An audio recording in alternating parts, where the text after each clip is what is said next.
Howdy diddly dandy there, chums. Right, well, the other day when I done my video on Procgen generation and so forth and so on, I mentioned that I thought maybe the level of detail draw had been tinkered with, and it's causing problems. Like right here, I can't actually land in my ship right now. So I will put a link at the top to my level of detail draw test that I've done in VR, which makes me think that maybe it's got something to do with level of detail draw. So here I am just trying to land on a planet. I finally land, but that took me a fair few seconds, as you can see. I mean, we're not talking a great amount of time, but it's enough time to be noticeable, you know? And sometimes it's worse. If I fly to a system or a planet that I've never discovered before, it takes me a little bit longer normally than this to land. That was quite a good example. I think that took me about, what, maybe 4 to 6 seconds, something like that. But yep, I'm going to take off now, and I'm going to scan for a trading post, because I have all sorts of problems with trading posts. Sometimes I don't render, sometimes I can't land on the landing pad, and I land on different vertices of the trading post, or I land underneath it, and then when I try to take off, all sorts of manner of shizzle happens. But anyway, there we go, I've got myself a trading post. So let's fly on over and let's see if it's invisible, because it normally is invisible for some time, and I can be standing at said trading post for quite a lengthy period of time before it actually renders in. So let's land and let's have a look. See, I mean, yes, it's already invisible. I mean, technically it should start rendering already. You can see the seats have rendered, but I'm not going to factor that into the time that it takes. So let's just count from when I get out of my ship.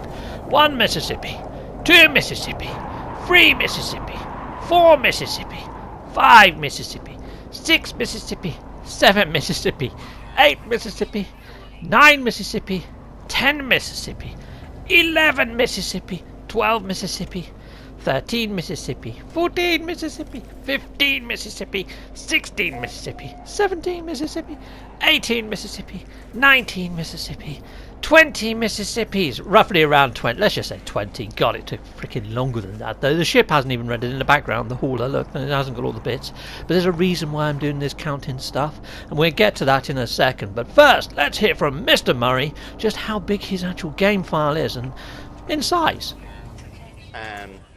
It was a 2 gigabyte Steam download, but actually most of that was audio.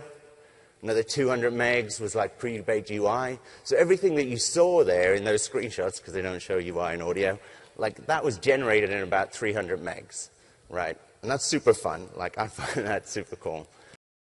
Okay, so everything that he saw in the screenshots, basically he'd done some video footage of him walking around the planet and stuff, 300 meg. 300 meg. Okay, so 300 meg to read from a hard drive or from a disk. A disk would be a bit slower, but hard drive read speeds are about 100 megabits per second, give or take, if it's in the outer ring or the inner ring. But yes, it shouldn't be taking 20 Mississippis to load in a frickin' trading station, should it? No, it really shouldn't. So yeah, now I'm up in a station, I'm going to hand you over to Mr. Mark Cerny to tell us about PlayStation ride speeds. Heck yes. I want to focus in on just one number here, which is how long it takes to load a gigabyte of data from a hard drive. The difficulty being that hard drives are neither particularly fast nor flexible. If all your data is in one block, which is frankly not very likely, you can load 50 to 100 megabytes a second, depending on where the data is located on the hard drive. Let's assume it's on the outer edge, which means loading a gigabyte takes 10 seconds. If you compress your game packages, you can fit more data on the Blu-ray disc and also effectively boost your hard drive read speed by the compression ratio. We support zlib decompression on PlayStation 4 that gets you something like 50% more data on the disk and 50% higher effective read speed. Unfortunately, though, it's highly likely that your data is scattered around in various files on the hard drive, as well as sourced from multiple locations within those files. So lots of seeks are needed at 2 to 50-ish milliseconds each. My rule of thumb is that the hard drive is spending 2/3 of its time seeking and only 1/3 of its time actually loading data. Putting all of that together. Okay, right, well I'm back in the iteration, and you can see here I'm textureless, and it took me about, 2 seconds to fully pop in and actually have a model there.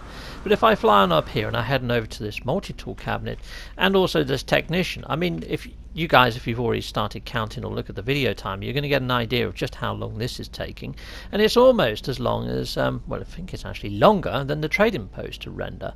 Now, if everything on the disk, asset-wise, only comes to about 300 meg, then I just don't understand why we're seeing this sort of level of delay when it comes to rendering objects. I mean, it's got to pull the objects from the actual hard drive or from the disk. Mine's reading from hard drive.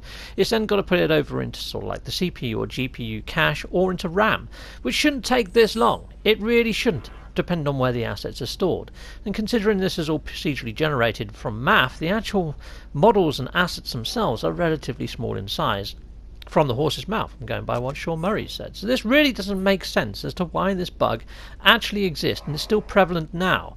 So yeah, that's all I'm just getting at is I think someone's messed about with the level of detail draw, and something's not been quite right since synthesis.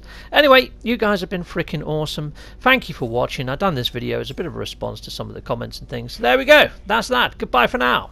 Okay, I just want to say a massive great big thank you to all of my Patreon backers, thanking you, and all those that back me via YouTube membership, thanking you. And if you want to grab yourself a fine and dandy pair of socks, a mug, a t-shirt or a hoodie, head on over to my merch store. And I'd like to say a massive thank you for everybody watching, and if you want to stay with me a little bit longer, hit one of these tiles on this screen, heck yes.